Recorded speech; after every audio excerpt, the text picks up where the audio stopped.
Si observamos nuestro sistema educativo mundial y las redes de comunicación, veremos que en este debate el único tópico que en verdad es representado afuera en el mundo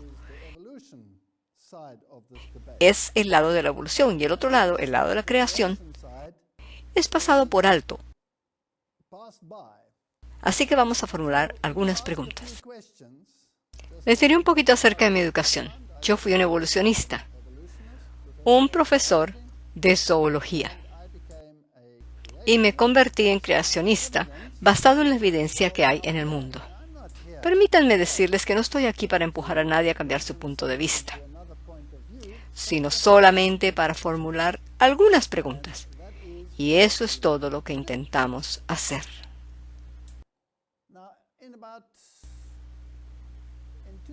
Bien, alrededor del año 2008 sucedieron algunos eventos interesantes en el mundo. Y el debate sobre la evolución había progresado en tal medida que se sintió que era necesario que todas las iglesias debían unirse respecto a este asunto también.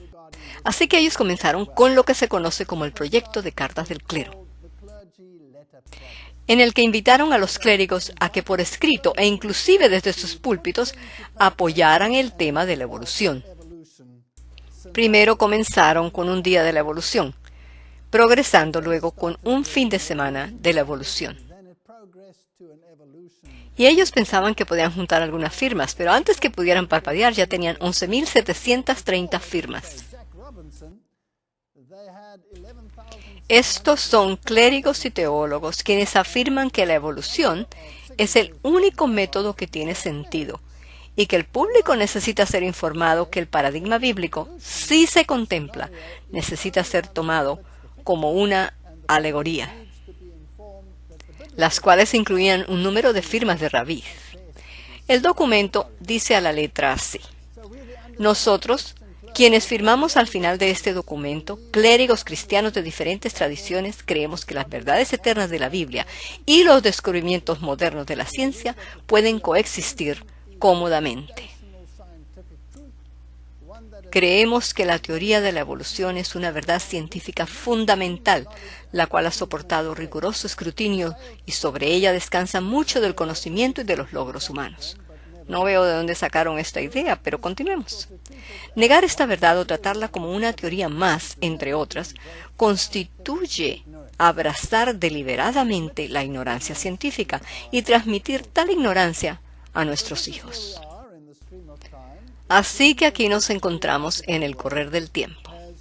Pareciera como que el mundo teológico ha sucumbido bajo la presión del mundo científico y ha decidido rendirse del escenario bíblico de la creación. Para el año 2009, esto había progresado a fin de semana de la evolución, pues habían tenido tal éxito con el domingo de evolución anual por 2 años que los transformaron en fines de semana de la evolución, donde desde el púlpito la gente sería educada acerca de que la Biblia y la ciencia deberían armonizar,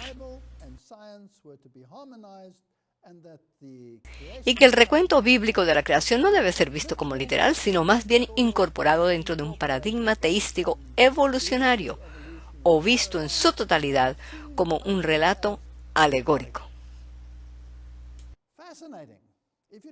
Fascinante. Si usted prende los medios de comunicación, en unos 30 segundos oirá que todo tiene millones de años. Los niños desde muy temprana edad son doctrinados de que solo existe un paradigma. Y las legislaciones mundiales en términos de educación imponen la enseñanza de la evolución en escuelas secundarias, en escuelas públicas y a través de todos estos medios. Bueno, uno de los más grandes proponentes de la teoría de la evolución hoy en día es el mundialmente famoso Richard Dawkins, quien escribió el libro titulado El espejismo de Dios, en el cual él condena el hecho de que la religión haya tenido un lugar tan prominente dentro de la historia de la humanidad. Y a mí me parece que él malinterpreta la religión en el sentido de que él se fija en ciertas denominaciones con ciertas ideas denominacionales en vez de enfocarse en la perspectiva bíblica. No obstante, él también pertenece a una organización conocida como Los Brillantes. Este es un nombre interesante, pues indica que el individuo es inteligente, luminario, que tiene luz. Pero, ¿qué se necesita para ser un brillante?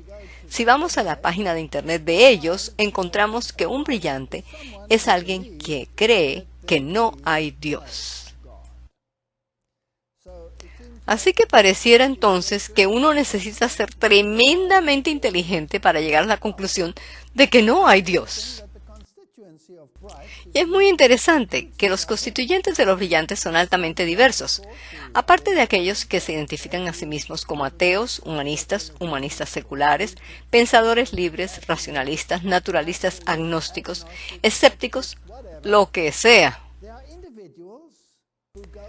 Hay individuos que usan sus afiliaciones preferidas, tales como culturistas éticos, los panteístas, budistas, yogas, los de la religión wiccans, transhumanistas o unitarios. Bueno, ya eso es difícil, pero ahora se torna más interesante, pues también parte de la gama de sus constituyentes son judíos, católicos, cuáqueros, episcopales y otros que prefieren personalmente mantener un aspecto cultural o estético de su religión, pero no su aspecto supernatural. Así que pareciera que puedes pertenecer a una agrupación cristiana, ya sea católico, protestante o cualquiera de las otras, y todavía ser un brillante. En otras palabras, puedes creer que no existe Dios, pero puedes ser parte de una denominación. Por lo tanto, para pertenecer a una denominación, no tienes que aceptar ninguno de sus aspectos sobrenaturales.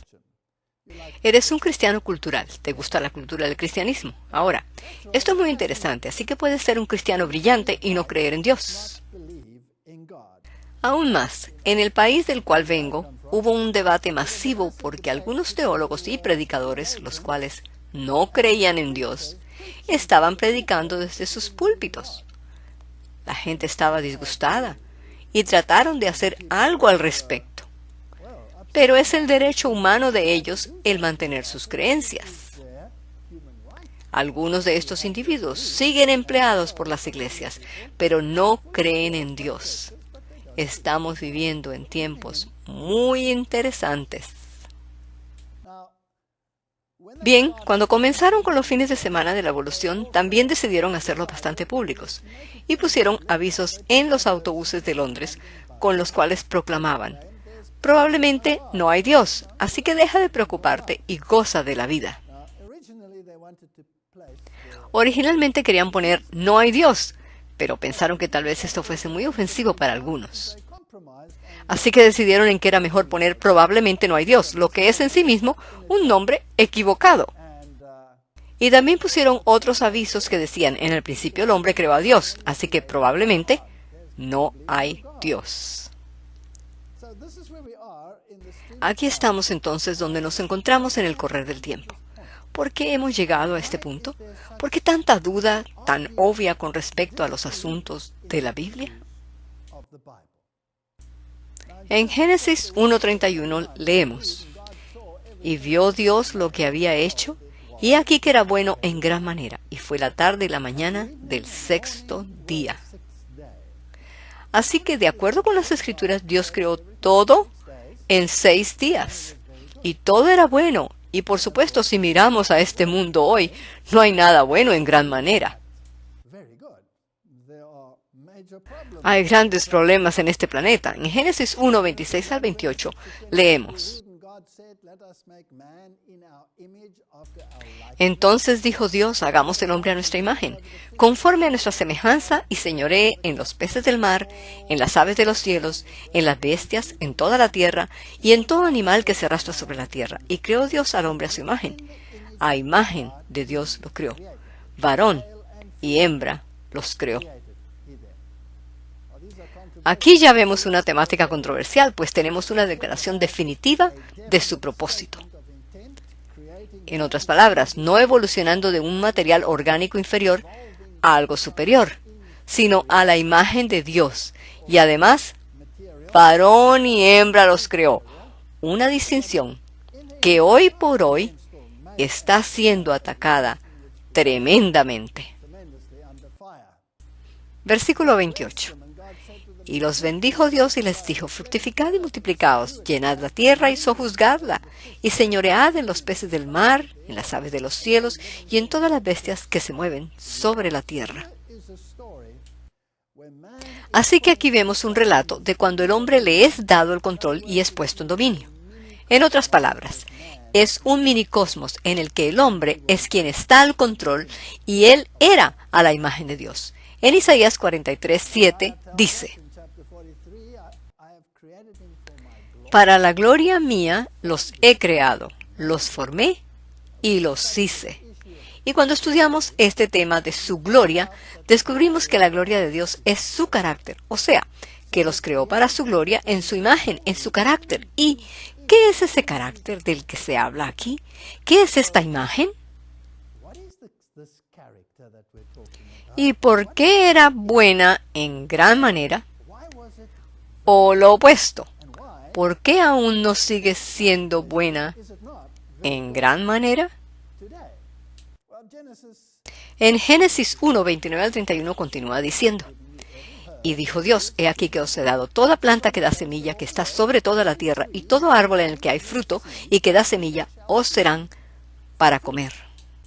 Allí tenemos la dieta original para el hombre, y podemos ver que todo lo que Dios le dio al ser humano para comer procedía del reino vegetal. Así que eran vegetarianos. Y luego se pone más interesante porque dice, y a toda bestia de la tierra, toda es una palabra bien abarcante, lo encierra todo, y a todas las aves de los cielos, y a todo lo que se arrastra sobre la tierra, en que hay vida, toda planta verde les será para comer, y fue así. Así que basándonos exclusivamente en toda la fuerza de este texto, todo lo que se arrastra, todo lo que vive, todo lo que ha vivido en este planeta, todo el reino animal era herbívoro. Comían plantas. Ahora, piensen por un momento. Esto es absurdo. ¿Dónde quedan los carnívoros en este cuadro? ¿Hay lugar para ellos? Evidentemente fueron diseñados para matar y cazar su presa. Este cuadro no coincide con la realidad que nosotros vemos. Versículo 31. Y vio Dios todo lo que había hecho y aquí que era bueno en gran manera. Y fue la tarde y la mañana del día sexto. Esto es bastante enfático, así que este fue el plan original. Todos eran vegetarianos. El reino vegetal, de acuerdo con las Escrituras, fue creado como la fuente de alimento para todas las criaturas, incluyendo al hombre y a toda criatura que existe sobre el planeta, porque no habría muerte de aquellas criaturas cuya vida está en su sangre. La muerte no existía. De acuerdo con el paradigma de la evolución, la muerte es el medio por el cual se abastece el proceso evolutivo. Esta es entonces la antítesis del pensar moderno, que es que la sobrevivencia del más apto requiere la muerte del menos apto. Ahora, cuando Charles Darwin aceptó la posición de naturalista en el viaje del Beagle, él ya había recibido entrenamiento teológico, por supuesto, pero también era un biólogo y su abuelo había estado involucrado en evolucionismo. En ese viaje, Darwin llevaba consigo un libro del geólogo Carlos Lyell, el cual postulaba la idea de tiempos largos. Mientras él iba en su travesía, llegó a ciertas conclusiones y le escribió una carta a su amigo, el Dr. Asa Gray. Estoy perplejo. No tenía intenciones de escribir ateamente, pero reconozco que no puedo ver las cosas tan simplistamente como otros lo hacen y como me gustaría hacerlo. ¿Que haya evidencias de diseño y bondad alrededor nuestro? No se ven. Me parece que hay mucha miseria en este mundo. No puedo convencerme de que un Dios bondadoso y omnipotente pueda haber diseñado y creado a los parasitoides igneomoides con el explícito propósito de que se alimentaran de los cuerpos vivos de las orugas, o que el gato jugara con el ratón. Así que cuando miro al mundo natural a mi alrededor, veo sufrimiento, veo animales parásitos de otros animales, veo carnívoros matando y descuartizando sus presas. Este mundo no es un mundo utópico. Esto no tiene ninguna similitud con el relato bíblico. Y tenemos que admitir que tiene razón, pero quizás él pasó por alto algo. En 1844, en el borrador inicial de su famoso libro, El origen de las especies, él se expresa con más rigor. Es denigrante que el creador de innumerables universos hiciera de su propia voluntad y diseño individual las miríadas de parásitos y gusanos que desde el más temprano amanecer de la vida han pululado la tierra y en las profundidades de los océanos. Así que este es un cuadro muy feo el que pintamos de Dios mirando a la naturaleza. Luego él considera su paradigma evolucionista y dice, tomemos en cuenta la evolución.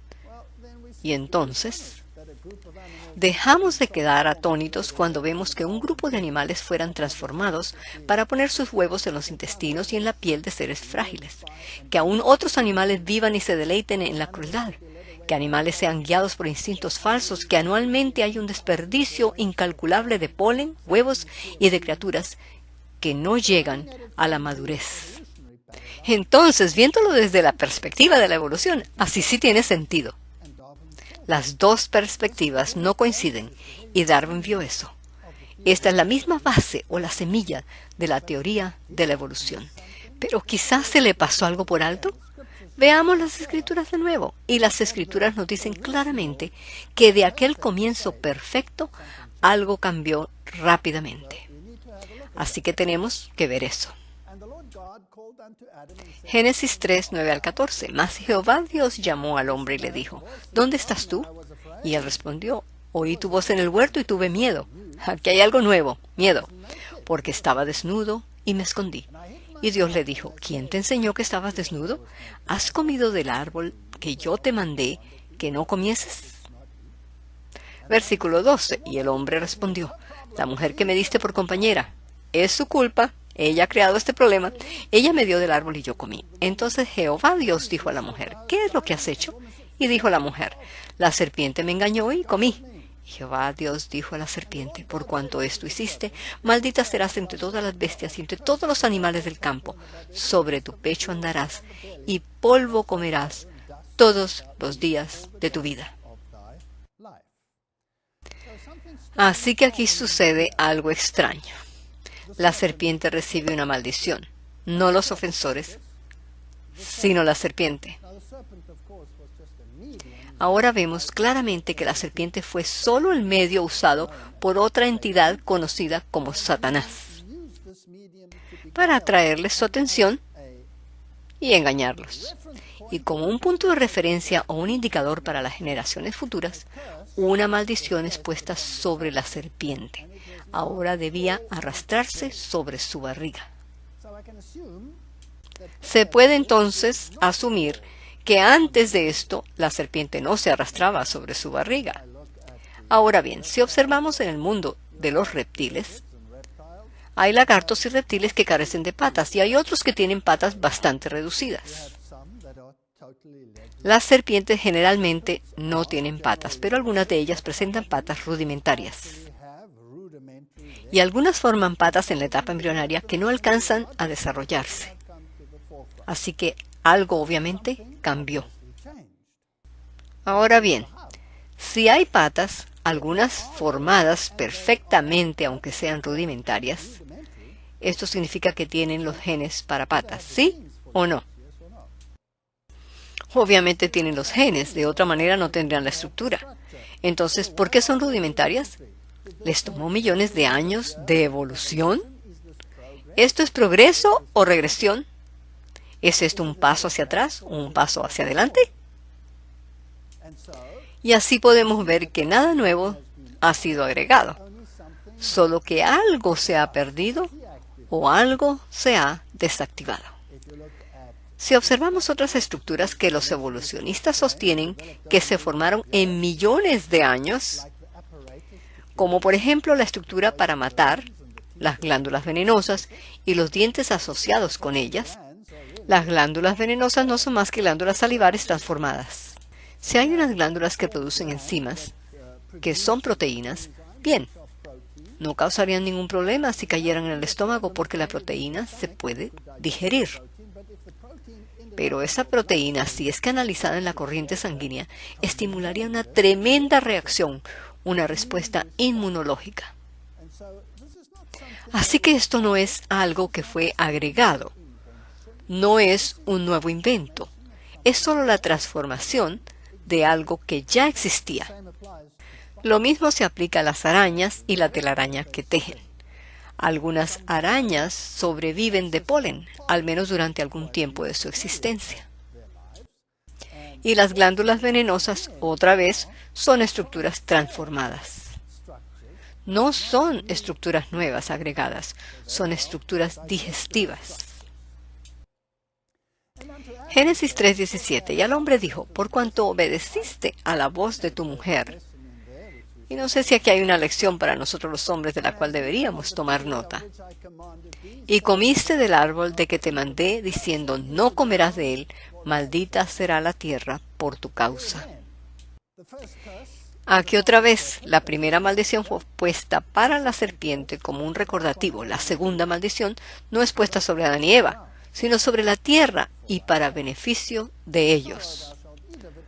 Con dolor comerás de ella todos los días de tu vida aquí. Espinos y cardos te producirá y comerás plantas del campo. Bien, la hierba del campo fue originalmente para alimento de los animales. Y las frutas, semillas, nueces, granos y todos esos productos eran para el ser humano. Así que ahora se agregan las hierbas. Se puede decir que los vegetales fueron añadidos a la dieta. Obviamente iba a haber escasez porque por la maldición a la tierra tuvieron que ser agregados. Y ahora, ¿qué pasa? Versículo 19. Con el sudor de tu rostro comerás el pan hasta que vuelvas a la tierra, porque de ella fuiste tomado, pues polvo eres y al polvo volverás.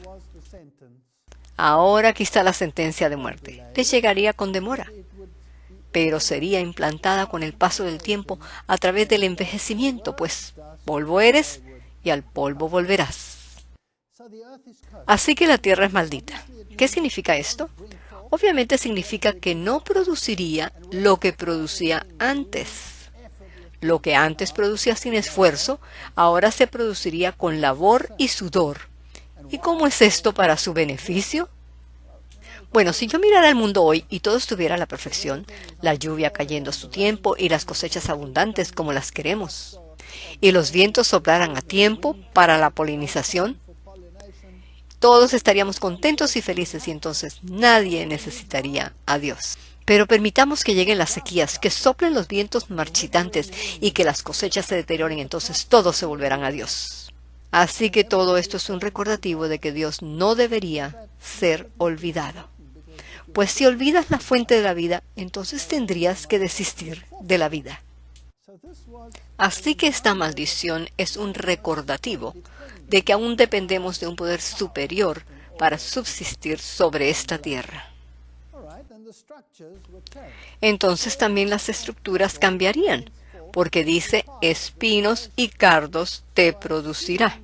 Se puede asumir que antes estos no formaban parte de esta creación.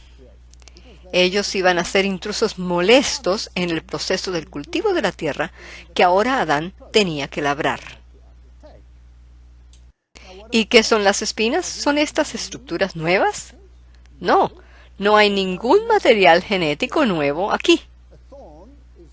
Una espina es simplemente una rama transformada en un crecimiento cortical. Y en el caso de las espinas de las cactáceas, ellas son hojas transformadas, en las cuales, en vez de formarse una hoja desplegada, a medida que se desarrolla, ésta se enrolla sobre sí misma, formando la espina.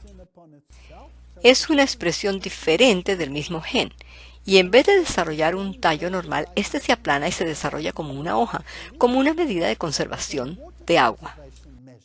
Así que obviamente esto no era necesario en el mundo perfecto. Esto es una edición en el mundo posperfecto. Pero no hay nuevo material genético, así que esto no es evolución, esto es una regresión. Si observamos, por ejemplo, las espinas del rosal, son crecimientos epidérmicos o corticales. Bueno, cualquier ser humano puede experimentar con esto si lo desea. Solo necesita tomar una pala, salir a su jardín y excavar la tierra para cultivarla. Y eventualmente, si lo hace suficientes veces, lo que pasa con sus manos es que desarrollan callosidades. Pero eso no es evolución, es una respuesta a la presión. La estructura genética está programada para agregar material nuevo para proteger la mano. Así que esto no es un proceso evolutivo, es una promulgación de la información genética preexistente. Lo mismo sucede con el cardo, que es el pétalo de una flor transformado que se endurece, se seca y se hace punzante. Así que no hay material genético nuevo, por lo tanto no podemos realmente llamar a esto evolución. Así que hasta ahora no hemos visto ninguna evolución, sino solo transformación y regresión. Ahora bien, Darwin usó parásitos para explicar su teoría. Démosle pues una mirada a los parásitos. ¿Qué son los parásitos? Son criaturas que se alimentan de otras criaturas y viven a expensas de ellas mientras les secuestran sus maquinarias metabólicas. Generalmente no los matan, solo los despojan de su energía. Y si observamos los parásitos, tales como las lombrices y la tenia que vemos aquí, veremos que estas son criaturas con grandes regresiones en sus estructuras. La tenia no tiene ojos y no necesita tenerlos, pues no puede ver nada en el canal elemental de la criatura donde vive. Tampoco tiene aparato digestivo. ¿Y por qué va a necesitar tenerlo si vive en un sistema digestivo que se ha secuestrado y del cual se ha apoderado? Así que los ojos y las estructuras digestivas no están ahí, por consiguiente los parásitos son organismos reducidos. ¿Es eso evolución? ¿O es acaso la desactivación o la pérdida de material genético? Ahora el relato se pone más interesante. Pues si miras los organismos patógenos, por ejemplo, estas son bacterias que causan enfermedades en otras cuando se tornan patogénicas. ¿Fue que desarrollaron genes nuevos? ¿Será que sufrieron un cambio evolutivo? ¿Qué las convierte en patógenas en primer lugar? Bien, como todos los organismos que se reproducen sexualmente, ellas también tienen la capacidad de transferir material genético de un organismo al otro por medio de pequeños fragmentos de ADN conocidos como plásmidos. Las células bacterianas empacan estos fragmentos y así son transferidos del donante al recipiente. Una vez transferidos, los fragmentos de ADN son entrelazados con el ADN del organismo receptor por medio de una actividad enzimática sumamente precisa. Como resultado, la criatura adquiere inmunidad o resistencia a los pesticidas, herbicidas o antibióticos. Pero no hay material genético nuevo, es solamente material genético transferido.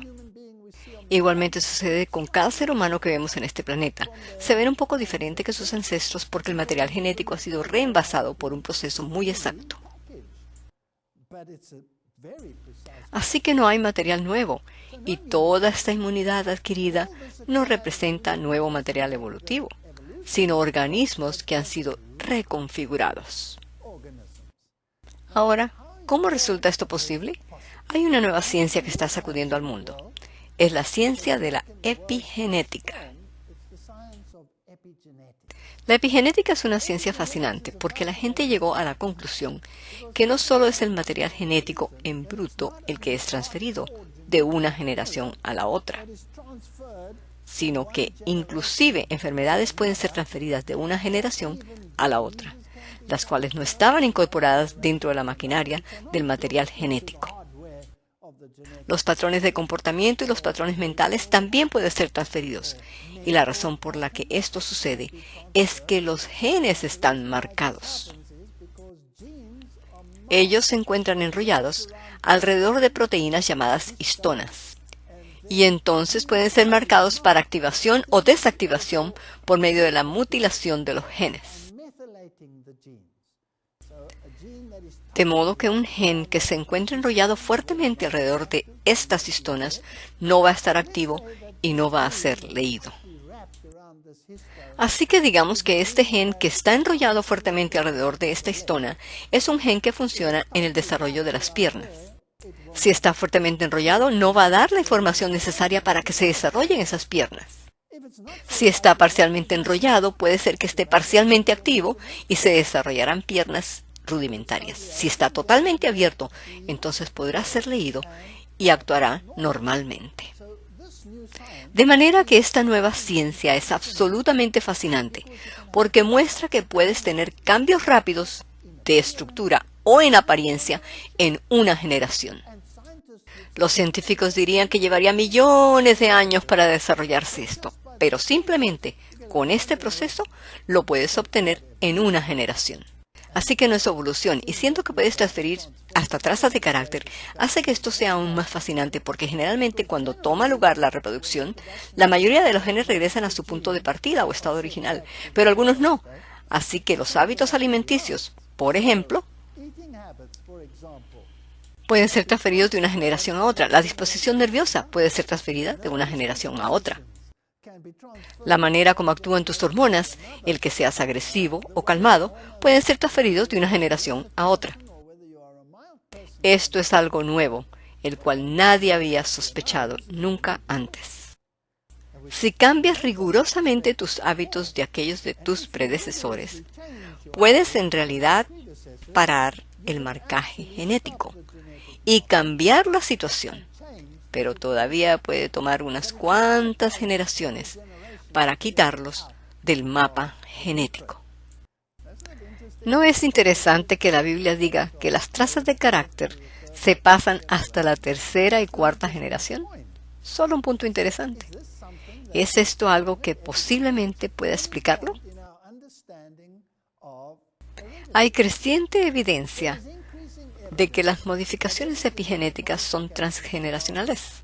Ellas pasan de una generación a la otra, heredadas a través de generaciones múltiples en una variedad de especies. Ejemplos: el color del pelaje en los mamíferos, el color de los ojos en la drosofilia, mosca de las frutas que han investigado, la simetría en las flores y la longevidad. El mismo, absolutamente idéntico material genético con implantaciones diferentes puede extender la vida de un organismo al doble. Puede hacer que una criatura tenga el doble del tamaño de otra en una generación. Por lo tanto, esto le da un giro totalmente nuevo al paradigma. La diferencia en el color del pelaje en estos ratones genéticamente idénticos se debe a modificaciones epigenéticas. Bien, Darwin no supo nada acerca de los genes y ciertamente menos acerca de la epigenética. La epigenética puede ser explicada en términos software. Los genes representarían el hardware y los genes epigenéticos representarían el software y determinarían cómo se va a utilizar el hardware. Todos sabemos que las computadoras son básicamente iguales una a la otra en cuanto a su hardware. Pero dependiendo del software, podrías diseñar edificios si tienes inclinaciones arquitectónicas o podrías ser un poeta. Todo depende del software que uses. Así que el hardware es programable y se puede usar en miles de formas diferentes, lo cual da un giro diferente en cuanto a la variabilidad. Bueno, Darwin habló de parásitos. Aquí tenemos un percebe. Un percebe es en realidad una criatura pequeña parecida a un cangrejo, el cual tiene una pequeña concha a su alrededor. Pero no todos los percebes son sésiles, pegados a rocas. Algunos de estos pequeños organismos son nadadores libres que parasitan a cangrejos. Ahora, cuando uno de estos parásitos se instala dentro de la estructura de un cangrejo y se desarrolla dentro de él, se forma lo que se conoce como interna, adentro, lo que es como un tumor creciendo en el organismo. Eventualmente, esto es lo que pasa. Esta es una hembra de cirrípedo que invade un cangrejo y crece. Se convierte en un parásito interno que se ramifica por el interior del cangrejo, lo que se llama interna. Una vez que la interna ha madurado suficiente, se forma un sistema reproductivo por fuera del cangrejo. De manera que este no es el órgano reproductor del cangrejo, es del parásito. Fascinante. Adentro han crecido filamentos ramificados que el parásito usa para obtener toda la energía y absorber los nutrientes del cangrejo. Y los utiliza simplemente para crear estas estructuras reproductivas. Entonces los machitos vienen y fertilizan los huevos por fuera. Y cuando los huevecillos se desarrollan, pasan a formar parte del sistema plancton y todo el proceso comienza de nuevo. Así que este es un parásito que se ve repugnante, consistiendo nada más que de filamentos diseminados a través de este cangrejo viviente y del sistema reproductivo. Pero lo interesante es que tiene una forma que le permite vivir libremente y forma parte del sistema plancton, donde se alimenta como cualquier otra criatura y tiene las estructuras necesarias para vivir. Tiene ojos, una boca, tiene capacidad de movimiento, tiene aparato digestivo. Es una criatura completa. Ahora, aquí está mi pregunta. ¿Será que este parásito que se ve tan repugnante y que consiste de filamentos y un aparato reproductor tiene los genes para ojos, boca, para órganos del sistema reproductor y órganos locomotores? ¿Están todos allí? ¿Sí o no? Seguramente que deben estar allí, pues en su larva estaban, y entonces cuando la larva invade al cangrejo y todos desaparecen, ¿cómo pasa eso? ¿Es esto evolución, Darwin? ¿Son estos millones de años de evolución? ¿O será que por el hecho de que ahora está dentro del cangrejo, emite señales ambientales a los sistemas genéticos?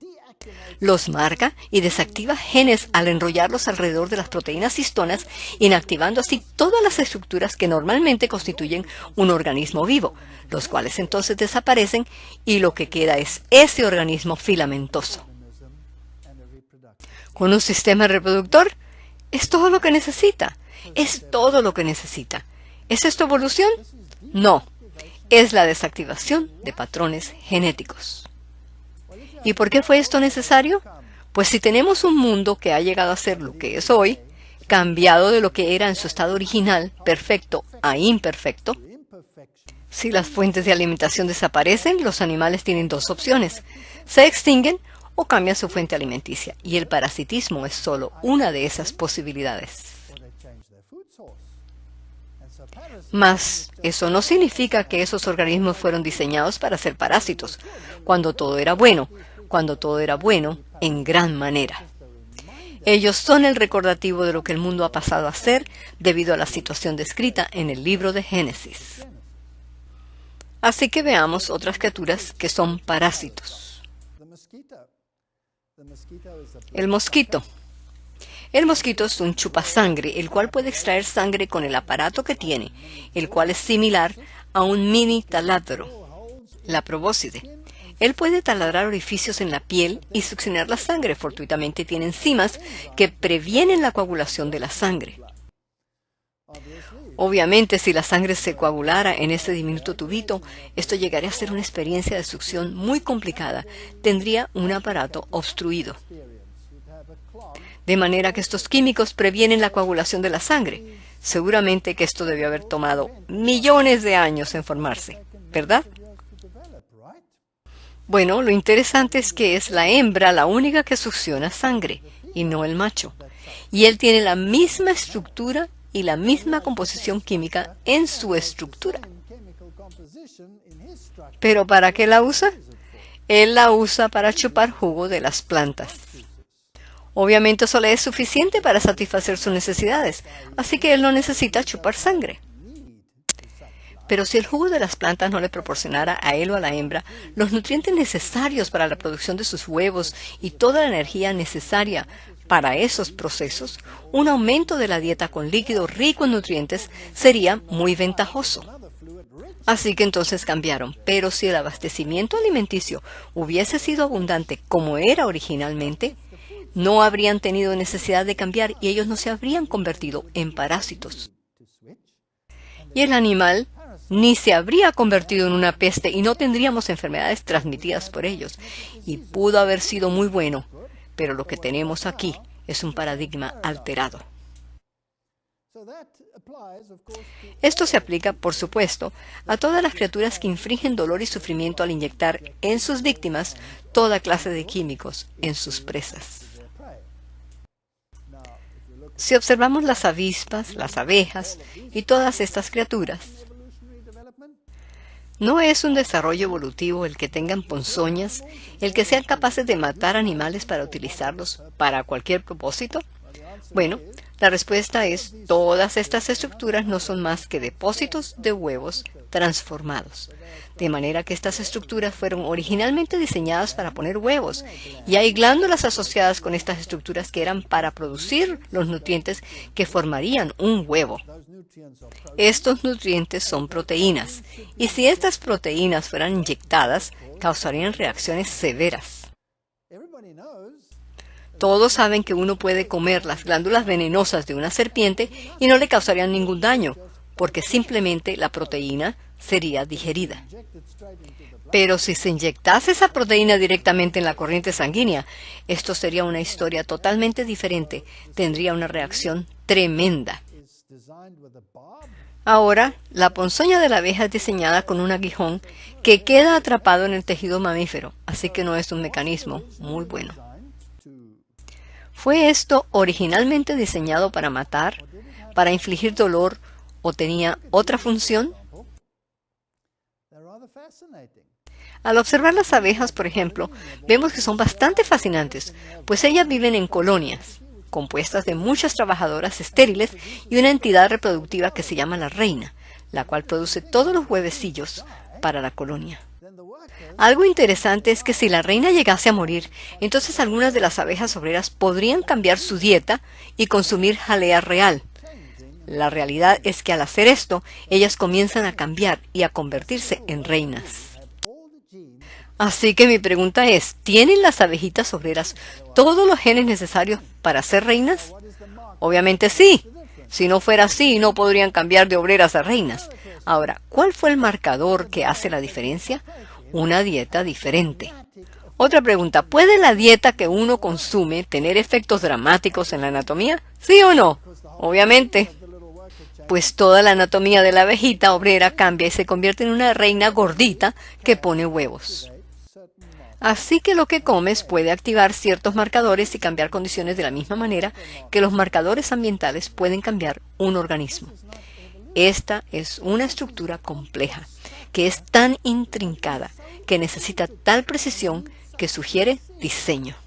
De manera que el hecho de que las avispas maten animales y pongan sus huevos en ellos, no significa que originalmente fueron diseñadas exactamente para hacer eso. Eso nos lleva a los carnívoros. Darwin dijo de que el hecho de que un gato juega con el ratón para eventualmente torturarlo, matarlo y comérselo no parece relatar la historia de un Dios benevolente que ama a todas sus criaturas, sino que al contrario, lo hace compatible con la teoría de la evolución. Después de todo, si miramos la calavera de un carnívoro, esta es la calavera de un león. Los dientes nos dicen que este es un asesino. Si tú tienes colmillos de este tamaño, significa que fuiste diseñado para matar. Los dientes de atrás, como tijeras, así como son diseñados para desgarrar la carne. Esta criatura evolucionó a través de millones de años para convertirse en un carnívoro. Este es el pensar moderno. Y luego, por supuesto, tienen también un patrón de comportamiento diferente. Todos sabemos que si vas a dar una caminata al parque de juego y te consigues con un león, entonces cierto pánico se posesionará de tu cuerpo. El sudor comenzará a correr a cántaros porque este animal es peligroso. Mientras que si vieras a un venadito dirías, ¡oh, qué dulzura! Tú sabes que el león va a ser agresivo. Tú sabes estas cosas. ¿Por qué son tan diferentes esas criaturas? ¿Será por los millones de años de evolución? El científico ruso llamado Dmitry Belyaev tomó zorras para hacerlas procrear. Él atrapó zorras que eran agresivas. Aquellas que si se sentían acorraladas mordían y las hizo procrear por 8 generaciones consecutivas. De cada generación subsiguiente él tomó la más tranquila. De cada camada continuó haciéndolas procrear. Después de 8 generaciones, ellas eran como perros domésticos, totalmente calmadas y se sentaban en su regazo. Ellas se comportaban igual que un perrito. Toda la agresividad había desaparecido. Esto no puede ser evolución, porque si lo fuera tomaría millones de años de mutaciones al azar, así que debe haber otra razón. De manera que estudiaron sus estructuras, las glándulas adrenales, los niveles hormonales, y encontraron que en estas criaturas los niveles de serotonina estaban marcadamente más elevados que en las zorras salvajes. La serotonina es una hormona producida por el cerebro que afecta el comportamiento. Por ejemplo, las personas que tienen enfermedades mentales, como la esquizofrenia, presentan niveles de serotonina muy bajos. Si les dan medicamentos y esos niveles mejoran, entonces estos individuos pueden ser normales o pueden actuar normalmente. La diferencia en el comportamiento era causada por las diferencias en los niveles hormonales. Las glándulas adrenales se presentaban mucho más pequeñas en las domesticadas, que ya no tenían necesidad de descargas rápidas de adrenalina y la agresividad que acompaña dicha descarga. De manera que el comportamiento de estas criaturas se debía exclusivamente a los niveles hormonales. Fascinante, y eso no toma millones de años en desarrollarse. Ahora, ¿qué acerca de las estructuras dentales y la dieta? Aquí tenemos un oso, y vemos que está clasificado como carnívoro basado en la estructura dental, y claro que es carnívoro. Un oso come peces, es oportunista, puede llegar a matar a una criatura para comérsela. Por lo tanto, debe haber sido un carnívoro en términos de su progreso evolutivo. Bueno, ¿cuándo es que los osos comen peces? Obviamente en Norteamérica, durante la carrera del salmón, es cuando el pescado aparece en el menú. Esto sucede inmediatamente después del derretimiento de la nieve, de manera que no encuentran plantas reales de ningún valor, así que los osos comen peces. Pero la carrera del salmón llega y se va. Para entonces ha llegado la primavera y las plantas aparecen. ¿Qué hacen entonces los osos? Se convierten en herbívoros y comen pasto. Así de que a pesar de que ha sido clasificado como carnívoro, el 80% de su dieta consiste de plantas. Y se puede deducir que el otro 20% es parte de su dieta simplemente porque la situación lo demanda.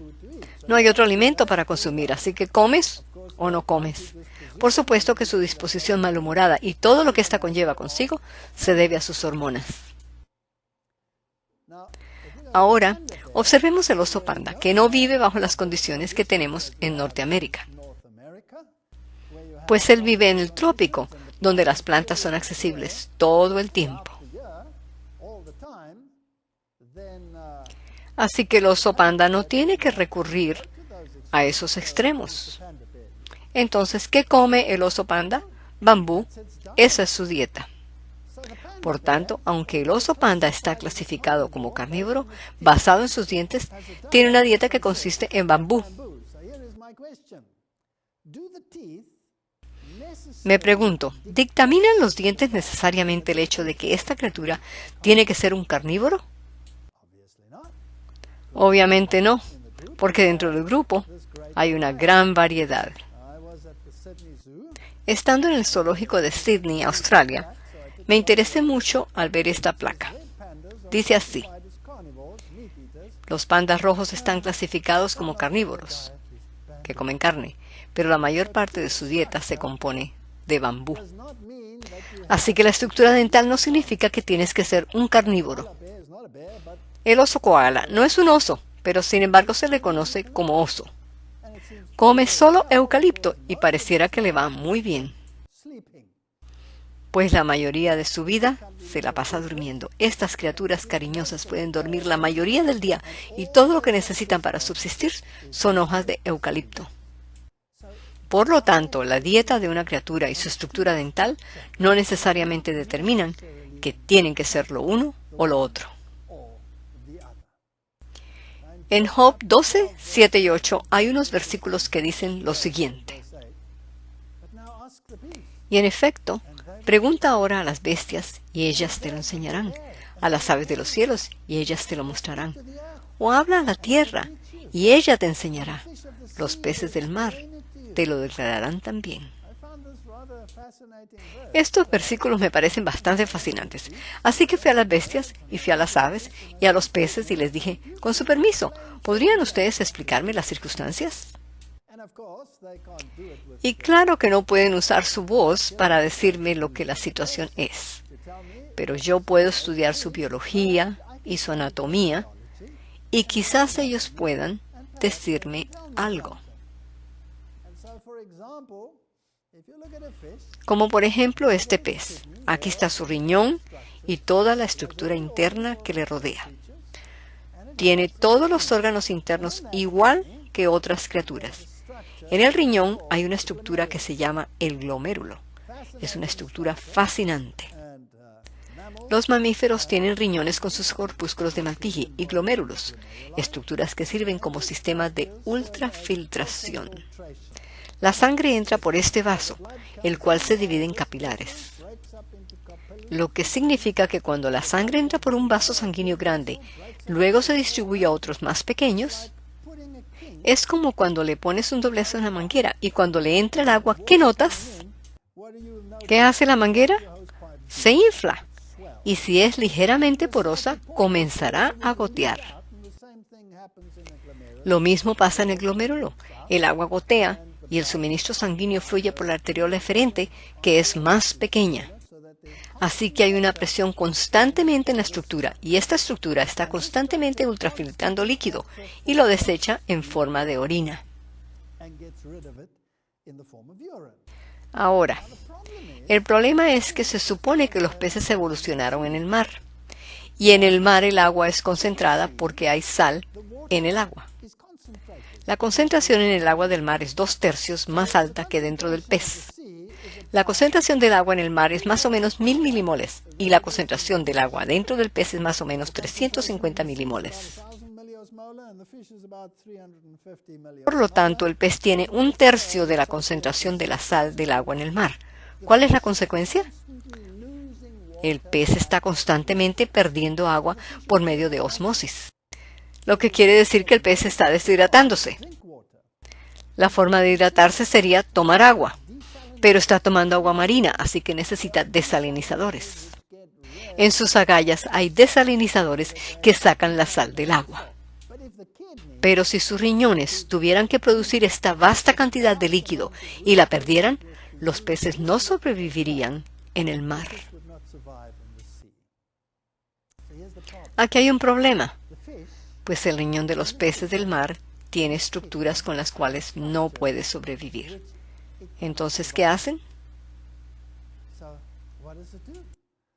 La solución está en que el riñón se torne funcionalmente aglomerular, lo que quiere decir que apagan el sistema glomerular, de manera que contraen ese vaso sanguíneo para que la estructura no funcione. Así que tienen la estructura, pero no la usa.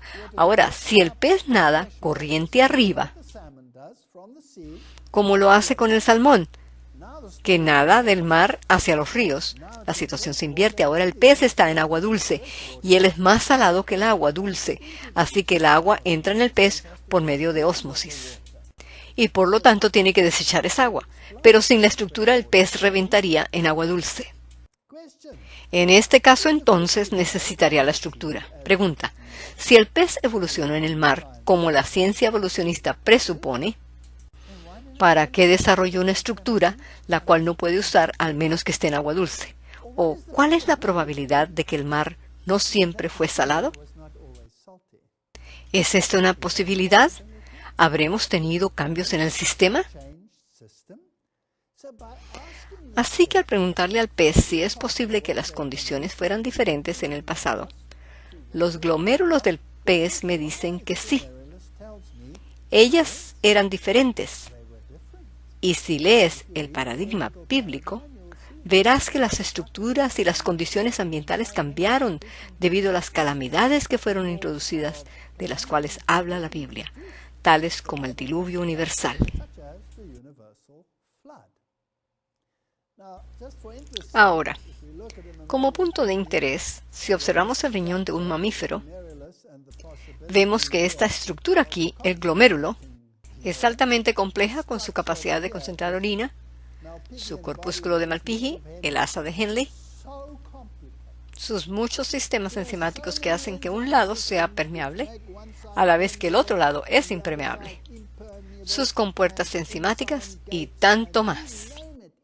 Es altamente compleja, y lo interesante del caso es que ni siquiera puede funcionar si no tiene esta configuración, tanto así que no hay manera incremental de cambiarla de una que pueda producir orina concentrada a otra que no pueda. Tiene que ser perfecta. A eso le llamamos complejidad irreductible. No se puede desarrollar lentamente. Por lo tanto, estas estructuras me dicen que tras ellas existe un diseño, porque no pueden evolucionar con el tiempo.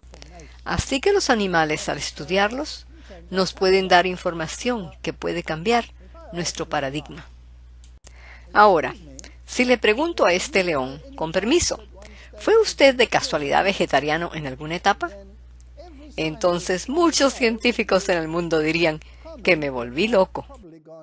Y la realidad es que esto me ha pasado, porque si doy conferencias sobre estos temas, muchos científicos me dicen, pero estas criaturas han evolucionado hasta convertirse en carnívoros. ¿No es evidente solo por la estructura de sus dientes? La criatura entera está diseñada para ser una máquina asesina. Mira sus músculos. Esta es una criatura poderosa que puede correr y alcanzar otras criaturas y matarlas, y para eso tienen todo el equipo necesario. Además, su anatomía interna es diferente. Sus intestinos son más cortos que los de los herbívoros. El intestino de un carnívoro mide solamente 6 veces el largo del animal, comparado con el intestino de un herbívoro, que es hasta 22 veces el tamaño del animal. Hay una vasta diferencia entre uno y el otro. Seguramente les tomó millones de años para evolucionar y luego, por supuesto, la dieta rica en carne proporciona un largo tiempo para momentos de ocio. Tanto que la mayoría de su tiempo se les va dormitando en un lugar debajo de un árbol. ¿Y usted quiere decirme que esta criatura aquí, el rival del león por la posición de rey, también fue herbívoro? Esto me parece bastante ridículo. Juzgando por su dentadura, es un carnívoro. Tiene los caninos y todo lo que se requiere para hacer lo que tiene que hacer. Así también el lobo. Tiene las estructuras y está diseñado para ser un carnívoro. Y esta criatura, con su terrible poder mandibular y sus dientes masivos, obviamente está diseñada para desbaratar huesos y comer lo que quede. Así que todos estos son maquinarias asesinas y maquinarias limpiadoras por excelencia. La palabra evolución está escrita claramente en ellos. Y de paso, entre más lejos se van del plan original de ser herbívoros, más horribles se ven. ¿Y qué del dingo? Bueno, el dingo no es más que un perro. Él puede procrear con otros perros. Fue introducido por antiguos marineros y sin embargo todos proclaman que es el super ejemplo de la evolución. No hay ni un ápice de evolución en él. No es más que un perro. Si se cruza con otros perros, es un perro. Así que el jacal, la zorra y el coyote, ¿de dónde vienen? ¿Y cómo puede alguien decir que sean otra cosa en vez de carnívoros? ¿Y qué acerca de las aves de rapiña? La Biblia dice que toda ave, usa la palabra toda ave era herbívora. Seguro que no todas estas aves fueron herbívoras. Miren el águila, está diseñada con un pico agudo para matar, o un búho, con su capacidad de ser sigiloso. O cualquiera de estas aves de rapiña, todas tienen las herramientas necesarias para atrapar, agarrar y para matar. ¿Fueron diseñados así? ¿Se desarrollaron así por evolución? Este es un perico de Nueva Zelanda. Es un periquito y tiene un pico filoso y sus garras son como las de cualquier otro pájaro. y su alimento es la raíz de un árbol en particular, excepto cuando por urbanización talaron todos los árboles que eran su alimento en su área. Súbitamente este periquito se convirtió en una máquina asesina. Era muy fascinante lo que comía. Se montaba en el lomo de las ovejas, se aferraba de la lana de ellas y con su pico escarbaba a través de la piel de la espalda hasta llegar a la grasa alrededor de los riñones. Y se comía esa grasa alrededor de los riñones. Las ovejas morían. Y por supuesto que esto creó gran consternación. Ahora imaginémonos que un virus o una enfermedad hubiesen destruido la dieta original de esa criatura. Y ya sabemos que se hubieran convertido en unas máquinas asesinas. Imaginémonos además que Darwin hubiera llegado a Australia y a Nueva Zelanda y hubiese encontrado estos animales y hubiese visto sus hábitos carnívoros. Él habría dicho, bueno, con un pico filoso como ese, es obvio que a través de evolución se transformó en una criatura que es una máquina asesina. Pero cuando replantaron los árboles, ¿qué pasó? El periquito volvió a su dieta original. Así que aquí vemos que lo que fue originalmente y lo que está pasando en la actualidad no necesariamente nos dicen la misma historia.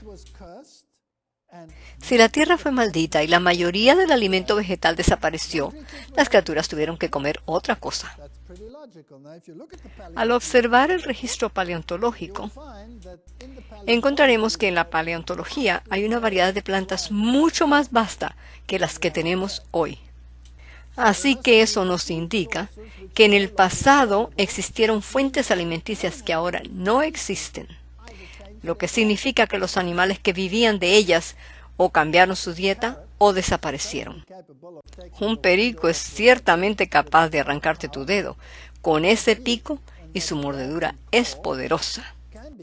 Pero ese pico y esas garras pueden ser usadas para matar o para triturar nueces, depende de las circunstancias. Ahora, yo tenía un amigo que tenía un perico, el cual tenía la costumbre de sentarse sobre su jaula, y lo ponían afuera, sus alas obviamente recortadas, era su mascota. Cuando salían afuera conseguían pájaros muertos alrededor de su jaula, y no podían figurar qué era lo que estaba pasando.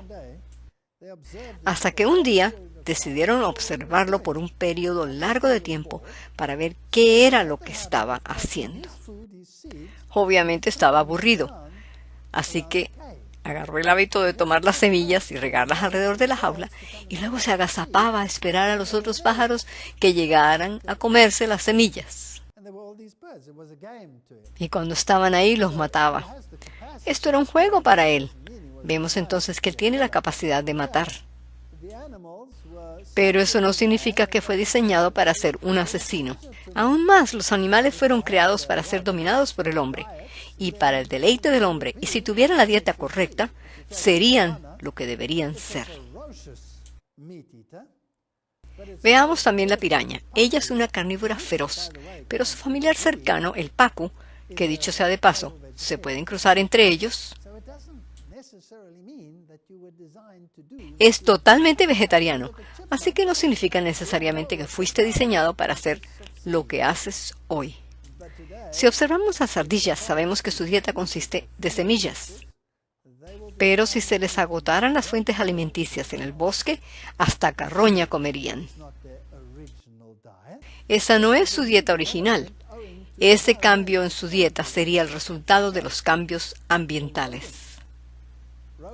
Los roedores. Los roedores pueden ser carnívoros o alimentarse con plantas. Pero al alimentarse con plantas se convierten en coprófagos, que quiere decir que se comen su propio excremento. Con toda seguridad, eso no es bueno. No es muy bueno. Ahora pues, ¿por qué sucede esto? Veamos. La fermentación de estos nutrientes sucede detrás del intestino, así que tienen que ser ingeridos de nuevo para conseguir los nutrientes. Pero si las plantas tuvieran la capacidad original, eso no sería necesario. De la misma manera encontramos que el ganado equino, los caballos y las cebras también son coprófagos, e inclusive los elefantes a veces son coprófagos. Volvamos entonces a la pregunta, León, ¿es posible que tú fuiste alguna vez vegetariano? Después de dar una conferencia en Norteamérica donde la gente había dicho que desarrollar estos cambios en la anatomía de los intestinos debió haber tomado millones de años, fui a casa con la idea de realizar algunos experimentos para ver si esto era así.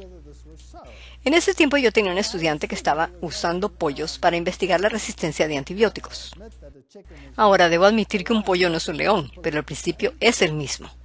Ella estaba investigando cómo se desarrolla la resistencia a antibióticos en las criaturas, por los problemas que esto crea en la sociedad moderna. Teníamos estos pollos en diferentes regímenes desde el momento que salían del huevo hasta que alcanzaban la talla para el mercado, lo cual es 1,5 kilogramos. Todo esto sucedía en un promedio de 6 semanas. Así que era un programa de 6 semanas. Queríamos ver si en estas ciertas dietas y antibióticos influían para la resistencia a los antibióticos. Algunos de estos pollos estaban en régimen vegetariano y otros en régimen animal. Aquí está la descripción de las dietas. No tenemos que entrar en todos los detalles. Aquellos pollos con régimen vegetariano fueron alimentados con maíz y soya. Estaban divididos en 2 grupos. Uno que recibía antibióticos y otro sin antibióticos. El otro grupo recibía la misma dieta, la dieta básica, pero a ellos se les añadía proteína animal, en la forma de residuos de pescado molido, tal como se hace en la industria, porque queríamos ver si en alguna forma la proteína animal aumenta o disminuye la resistencia a los antibióticos. También teníamos otro grupo en la misma dieta, pero con antibióticos. Si vemos los resultados, la tasa de crecimiento de los diferentes regímenes dietéticos es la siguiente. A. Dieta vegetariana total. B. La misma dieta más antibióticos. C. Proteína vegetal y animal. D. Proteína animal más la proteína vegetal más antibióticos. Estadísticamente, no hubo diferencia en la tasa de crecimiento de las criaturas. Así que no importó el que comieran de un régimen alimenticio o del otro. Cuando se verificó su masa visceral, allí se puso interesante. Si estaban en el régimen de planta y antibióticos, resultaron teniendo niveles más altos de grasa visceral que aquellos en proteína animal y antibióticos, así que había una marcada diferencia. En lo que se refiere al largo de los intestinos, los resultados fueron fascinantes. Aquellos pollos que solo tuvieron proteína de plantas tenían sus intestinos más largos. Los que tenían dieta de plantas y antibióticos tenían sus intestinos más cortos. Los de proteína animal solamente tenían sus intestinos más cortos. Y por último, los de proteína animal más antibióticos tenían los intestinos más cortos. Surge entonces la pregunta, ¿puede la dieta afectar el largo del intestino en una generación? La respuesta es sí. Queda claro que no toma millones de años. Obviamente esta es una de esas situaciones en las que la epigenética controla la expresión y determina cuán largos deben ser los intestinos. Ahora, hay algo muy interesante que también encontramos. Si se consume solo proteína derivada de las plantas o algo de proteína animal, y se agrega antibióticos a cualquiera de estas dietas, la masa cardíaca aumenta. Eso es muy interesante porque en realidad el corazón se agrandó y pesó más. Pero se puso más débil. Ahora, esta es mi pregunta. ¿Simplemente por agregar un químico como el antibiótico realmente puede afectar la anatomía del corazón? Obviamente sí. Así que la anatomía puede cambiar dependiendo de lo que se come. Y esto no es evolución, es solo expresión diferente del mismo material genético. Del mismo modo, el hígado se agrandó al agregarle el antibiótico a ambos regímenes alimenticios. Entonces la anatomía puede ser alterada solamente por lo que se come. Aquí hay un artículo tomado de la revista El Diario Americano de la Nutrición Clínica. El consumir proteína animal en mayor proporción que proteína vegetal en la dieta aumenta la tasa de pérdida del tejido óseo y el riesgo de fracturas en las mujeres después de la menopausia. Luego comparan mujeres que consumen proteína animal con aquellas que consumen proteína vegetal y llegan a la conclusión de que entre más se consume proteína vegetal, más fuertes son sus huesos. Interesante, ¿así que lo que comes afecta a tu estructura ósea? La respuesta es sí. Así que hay más que lo que el ojo ve a simple vista en el viejo dicho, somos lo que comemos. Sí, eres lo que comes. Bueno, yo fui parte de un experimento muy interesante, en el que la industria encontró que las ovejas que eran alimentadas en establos, en otras palabras, estas ovejas no andaban libres ni correteaban por los campos haciendo ejercicio, sino que permanecían en el establo. Como muchas ovejas son alimentadas hoy en día, y muchas de ellas recibían proteína animal en su dieta. Porque la teoría es que proteína es proteína, no importa cuál sea su fuente, si vegetal o animal. Yo había hecho una presentación en la que demostré que hay una vasta diferencia entre proteína animal y proteína vegetal, porque la proteína animal difiere de la vegetal en la composición de sus aminoácidos. Así que la proteína animal tendrá muchísimos más aminoácidos que contienen sulfuro, lo que promueve más la formación de ácido que la proteína de las plantas. Así que la proteína derivada de las plantas tiende a dar un sistema alcalino, mientras que la proteína animal tiende a dar un sistema ácido. Siendo que esto es regulado por el calcio de los huesos, esto podría explicar por qué las ovejas mantenidas en establos que recibían proteína animal desarrollaban piernas endebles y dijeron, esto es imposible, no puede ser. Por lo que les dije, hagamos un experimento, lo cual hicimos. Para eso tomamos carneros jóvenes destetados. Los dividimos en grupos y los alimentamos con diferentes regímenes alimenticios. El primer grupo recibió dieta básica con un nivel de 12% de proteína completamente vegetal, así que básicamente su régimen alimenticio consistió en su mayoría de alfalfa. El siguiente grupo recibió exactamente la misma dieta, más del 3% de proteína animal a base de pescado molido. El siguiente grupo igualmente la dieta básica más 5% de proteína animal. Luego, el siguiente grupo recibió la dieta básica más 8% de proteína animal. Así que había un incremento paulatino en la cantidad de proteína de un grupo al otro. Luego, para verificar doblemente, tomamos otro grupo que le dimos la dieta básica más 8% de proteína vegetal, esta en forma de gluten. Así que aquí teníamos estos diferentes grupos. ¿Qué pasó en su desarrollo? Bueno, fascinantemente cuando observamos la simetría de las piernas, encontramos que el 50% no tenían ninguna deformidad, ya sea hacia adentro o hacia afuera en sus piernas. A medida que incrementaba la cantidad de proteína animal, las piernas se hacían más amorfas. Así que a medida que la concentración aumentó. Pero cuando se les agregó proteína vegetal, esto no sucedió. Así que aquí este carnero se ve normal. Está rasurado para observarse mejor. Vean sus piernas normales, con buena estructura ósea. Buena estructura. Este es al 5%. Tiene las piernas ligeramente arqueadas. Luego este al 8% es una catástrofe total. En realidad, para tomarle la foto ustedes pueden ver que mi colega tuvo que sostenerlo porque no podía pararse por sí mismo. Entonces, cuando analizamos estos huesos y sus estructuras, se puede ver mucha deformidad. Deformidad aquí en las coyunturas, etc. Observamos la proporción entre los niveles calcio y fósforo. Y vimos que la proporción de calcio a fósforo actualmente disminuyó a medida que se agregó la proteína animal. Así que había menos calcio en los huesos. Obviamente el animal estaba liberando calcio de sus huesos para neutralizar el ácido adicional, lo que causó debilidad ósea y la deformidad en sus piernas. Y no solo eso, también estudiamos la fuga de calcio a través de la orina y las heces fecales.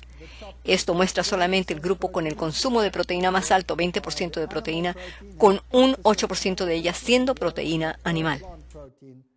Comparado con el grupo que solo consumió proteína vegetal proveniente de alfalfa o de gluten, si se fijan, en la fuga de calcio en la orina y en las heces fecales, el grupo que consumió la proteína animal perdió más del doble de la cantidad del calcio que el que perdió el grupo que recibió la proteína vegetal. Si observamos el nivel de deformidad, encontramos que el grupo que recibió proteína animal estaba altamente deformado en comparación con el otro grupo.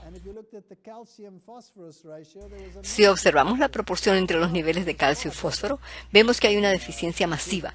La estructura ósea era mucho mejor en el grupo que recibió proteína vegetal.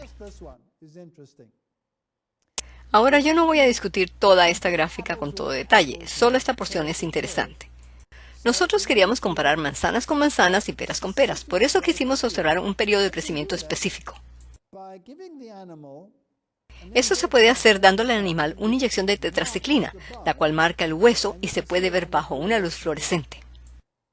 Entonces dejamos al animal crecer por 10 días más y le ponemos otra inyección para marcarlo.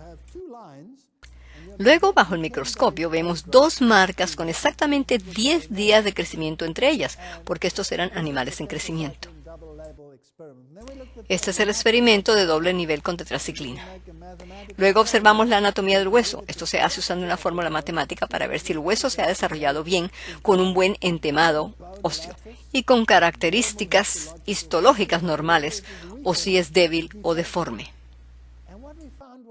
Y lo que encontramos fue fascinante. Este es el grupo del 12% de proteína proveniente de plantas, y si observas todas las fórmulas matemáticas utilizadas para crear este modelo matemático, las cuales no tengo que describir, se ve que la estructura ósea era perfecta en fuerza, durabilidad y en todo lo que tiene que ver con la anatomía ósea. Al agregar 3% de proteína animal, la estructura deterioró, y al agregar 5% la estructura degeneró mucho más. Y cuando se agregó el 8% de proteína animal, fue la catástrofe. Así que la microanatomía del hueso fue alterada por la cantidad de proteína animal consumida. Ahora, otra cosa fascinante es que la gente diría, perdone, pero esa es una oveja que se supone que no debe consumir proteína animal. Bueno, lo interesante es que si se hace lo mismo con un perro, un gato, o un puerco, o cualquier otro animal, se obtienen exactamente los mismos resultados. Lo que nos lleva a una conclusión, y esta es que todos los animales fueron diseñados originalmente para consumir proteína de plantas. Fascinante.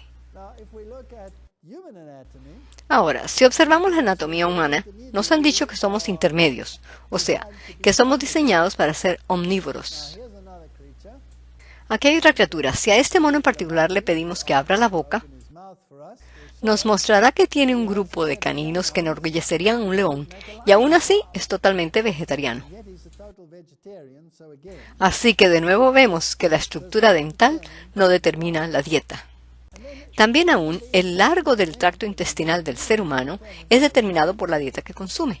Así que puede haber cambios anatómicos que pueden suceder rápidamente. Conociendo el pensamiento evolucionista, el cual dice que si hay una estructura en el cuerpo, ésta debe tener un pasado evolutivo. Si tenemos órganos vestigiales como el apéndice y cualquiera de los otros, entonces obviamente estas estructuras fueron útiles en el pasado y ahora no lo son. Y ellos usan esto como evidencia de la evolución.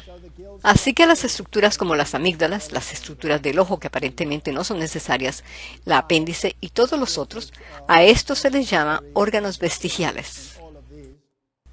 El anatomista alemán Wiedersheim hizo una lista de los órganos vestigiales, la cual consistía de unos 100 órganos, y todos dijeron que estos eran órganos obsoletos que pertenecían a nuestro pasado evolutivo. Pero hoy sabemos que ese no es el caso, pues el timo que estaba en esa lista funciona como activador del sistema inmune, activa las células T. La glándula pineal, que es importante para la melatonina.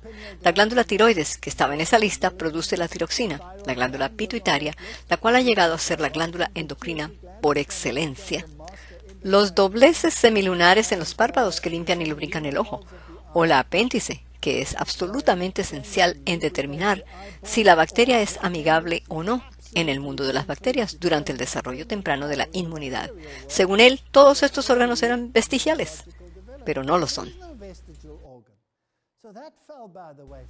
Así que esa lista se desmoronó. En esta publicación de Spalding en 1981 dice: siendo que no es posible identificar inequívocamente estructuras inútiles y siendo que la estructura del argumento usado no es científicamente válida, yo concluyo que los órganos vestigiales no presentan ninguna evidencia especial a favor de la evolución. Interesante, y esto fue publicado en el Diario de la Evolución. Por consiguiente, la ciencia otra vez tiene un problema. Ellos también quieren usar la homología.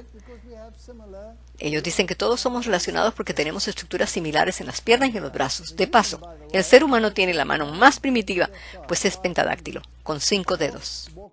El caballo camina sobre un dedo y luego sobre su uña o pezuña, así que, ¿por qué la criatura más avanzada tiene la mano más primitiva?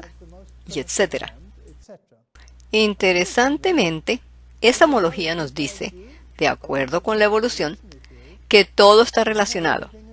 Pero como escribe el biólogo evolucionista William Fix, los libros de texto más antiguos de evolucionismo engrandecen la idea de la homología, resaltando las semejanzas obvias entre esqueletos y las extremidades de diferentes animales, de manera que el patrón de las extremidades pentadáctilas se consigue en el brazo de un hombre, en el ala de un ave, en la aleta de una ballena, etcétera, etcétera, etcétera. Y escribe, si estas estructuras diferentes fueran transmitidas por los mismos pares de genes, alterados de vez en cuando por mutaciones y afectados por el medio ambiente, esa teoría tendría sentido. Desafortunadamente ese no es el caso. Ahora sabemos que los órganos homólogos son productos de genes complejos totalmente diferentes en estas especies. El concepto de homología, en términos de genes similares heredados de ancestros comunes, se ha desmoronado. No existe tal cosa a nivel genético, así que mi amigo Darwin usó los parásitos. El parásito no habla a favor de la evolución, al contrario, habla de degeneración. Si observamos a la complejidad irreducible, no puede haber evolucionado, pues debía ser perfecta, en primer lugar, para funcionar. Los cambios que ocurren no ocurren en millones de años, pues se puede pasar de gigante a pequeño en una generación, o de un color a otro.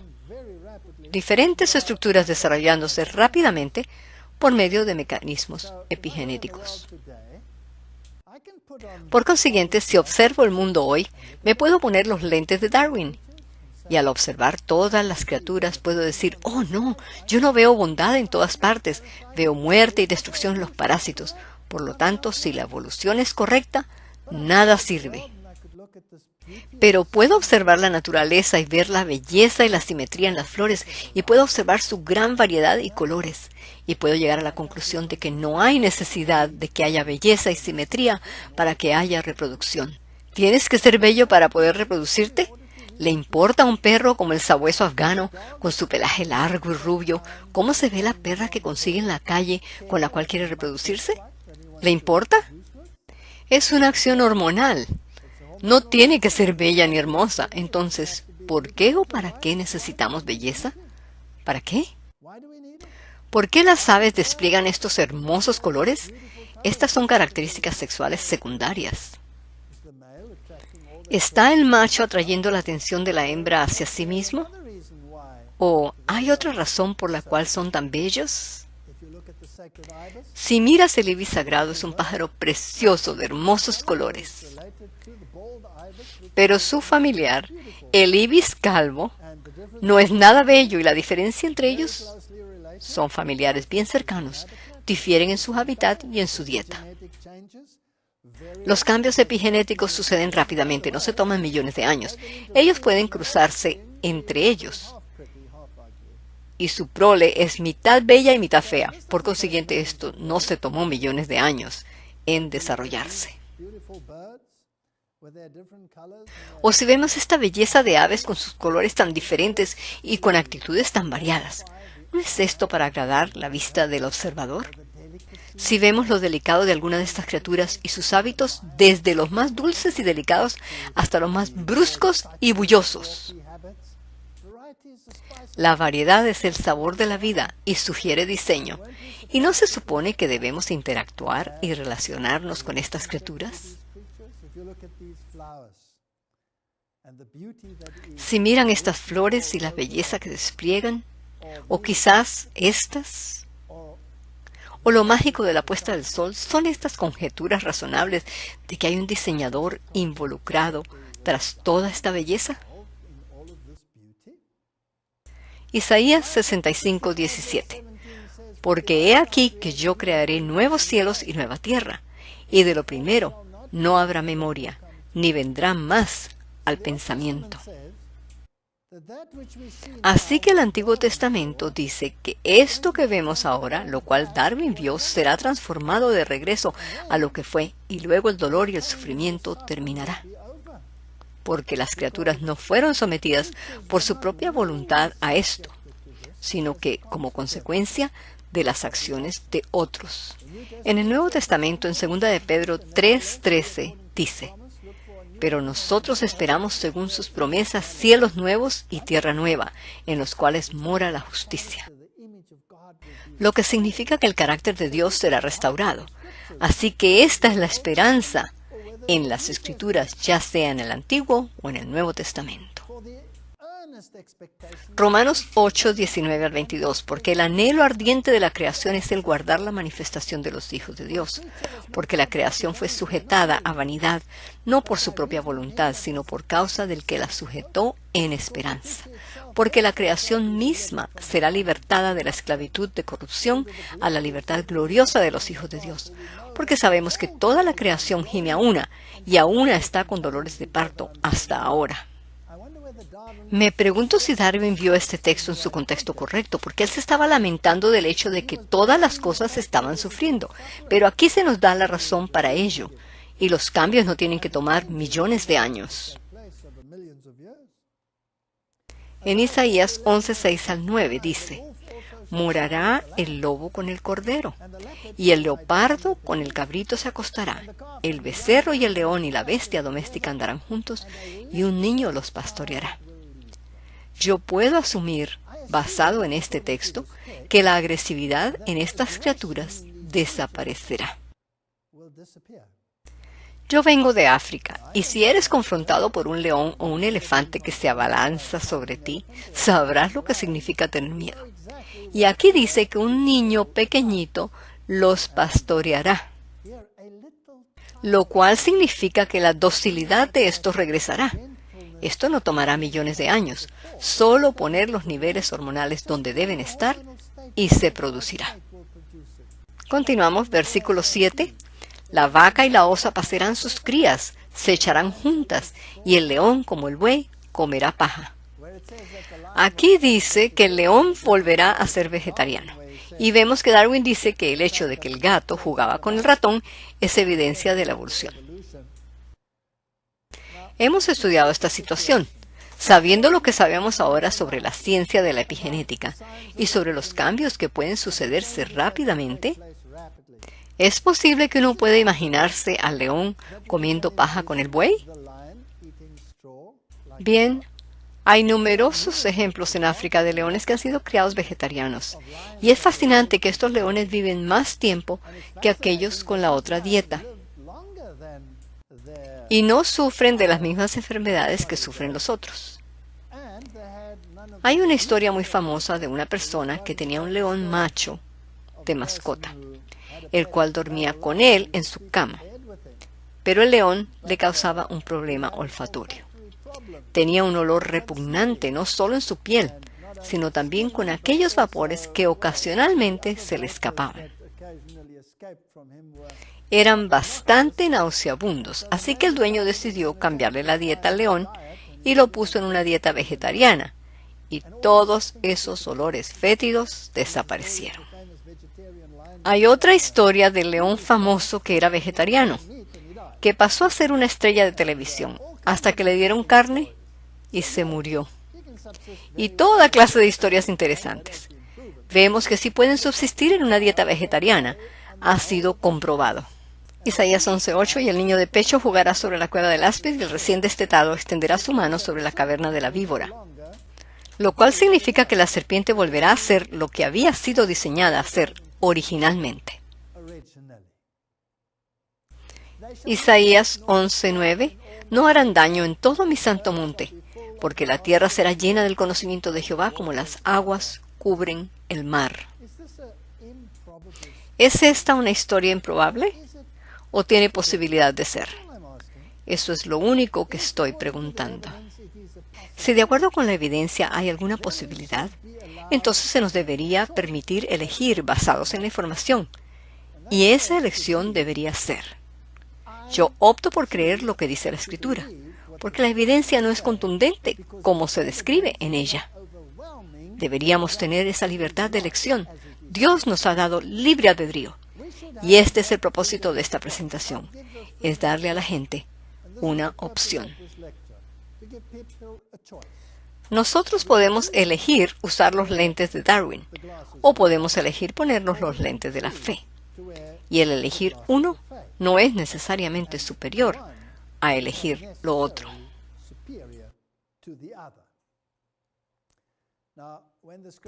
Bueno, cuando la Escritura dice que un niño jugará con la serpiente, yo supongo que esto no será bajo la situación actual. Obviamente la serpiente no tendrá la dieta que tiene ahora, ni tampoco la disposición que tiene ahora, porque bajo estas circunstancias yo no la consideraría segura. Pero en las nuevas serpientes en las que los genes estén activados, de acuerdo con el patrón original, esta será una historia muy diferente. Ahora yo me pregunto, ¿cómo será vivir en un mundo en el que otra vez reine la armonía entre el hombre, los animales y la naturaleza? Quiero decir, todo ser humano ansía algo que el alma no puede generar por sí sola, y no hay nada que se compare con la asociación con los animales salvajes. La gente ama verlos y les temen, pero anhelan poder estirar su mano y tocarlos. Ahora, cuando esos animales vuelvan a su estado original, yo creo que esto es lo que vamos a ver.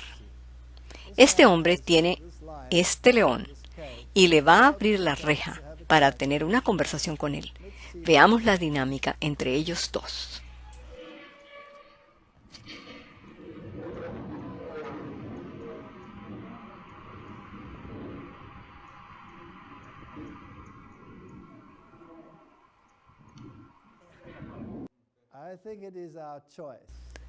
Yo pienso que es nuestra decisión si queremos creer que Dios creó este mundo y que creó al hombre a su imagen, y que lo puso al mando de todas las criaturas en este planeta, y que es nuestra decisión y elección creer que Dios va a restaurar estas relaciones, de manera que puedan reflejar lo que acabamos de ver. O si en vez queremos seguir por la ruta de la evolución, la elección y la decisión es tuya.